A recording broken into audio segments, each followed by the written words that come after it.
wari umukino abakinnyi ba Rayon Sport bari bakiriho ko kuwutsinda bagomba kubona ibihumbi 120 bya prime, naho igitego cy'insinzi kikaba ibihumbi 30.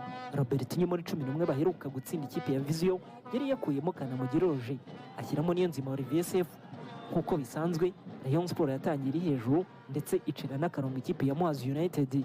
Ntabwo byatinze kuko ku munota wa 10 Ombolenga Fitina yakiniwe nabi hafi y'urubuga rw'amahina, umupira uterwa na Bugingo Hakimu awushyira ku mutwe wa Niyonzima Olivier Sefu ujya mu izamu rya Muhazi United. Sefu afungura amazamu ku ruhande rwa Rayon Sport. Abakunzi b'ikipe ya Rayon Sport bamukomera amashyi ko ari umwana wongeye kugaruka mu rugo kandi atanga n'umusaruro.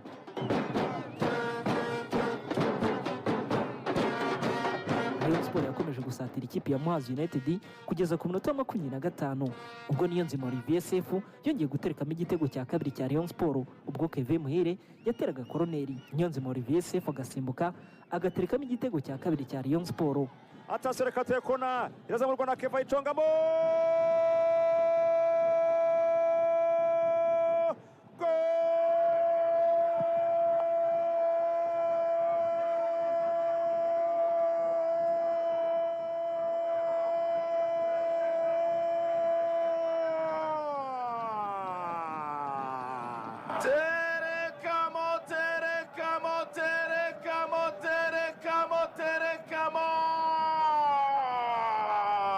Niyonzima Olivier Sefu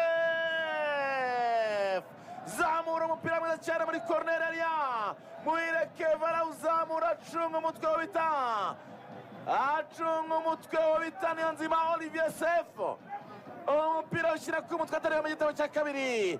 Ibi bitego bibiri nibyo byatumye iminota 45 birangira Rayon Sport iri imbere n'ibitego byayo 2-0. Igice cya kabiri cyatangiye n'ubundi Rayon Sport iri kwiharira umukino, ariko Muhazi United nayo igacishamo igasatira. Byatumye ku minota 56 ikipe ya Muhazi United ibona igitego. Ni igitego cyatsinzwe na Nicolas Kagaba ku mupira yacomekeye ibumoso yinjiye mu rubuga rw'amahina, maze areba uko Kadime Ndiaye ahagaze aramuroba. Marcel Duku umunyakameruni acoka pasi ariye wenyine, atasiyo Muhazi bararigeramo.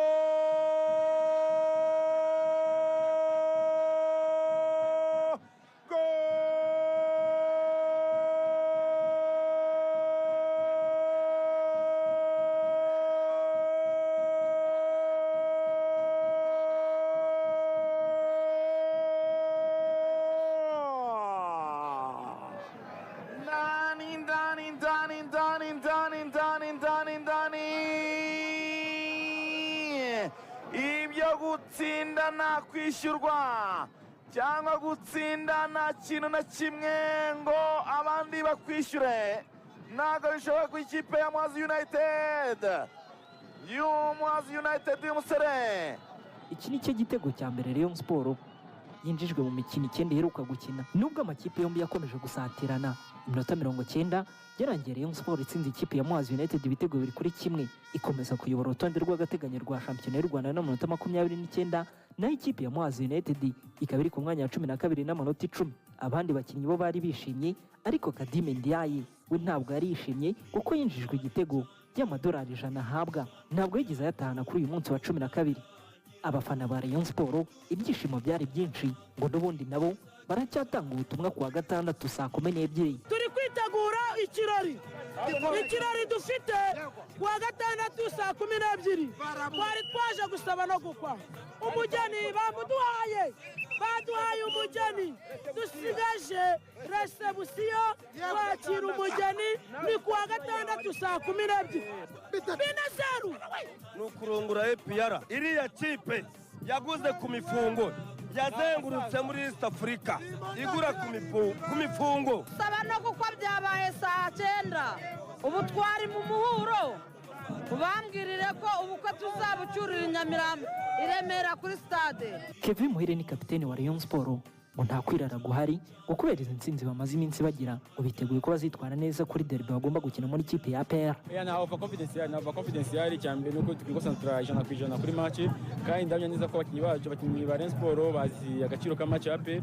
Benshi ni bamaze kugenda derby inshuro nyinshi cyane, navuga ko bwanjye nta kwirara guhari, na confidence yari ko tugiye kwitegura ngo dutegure izindi match zose kandi imeze neza kandi uburyo tugomba gukomeza. Izaboneka mwe n'Imana yo gahunda. Uyu munsi wa 12 wasojwe ku makipe nka PRFC.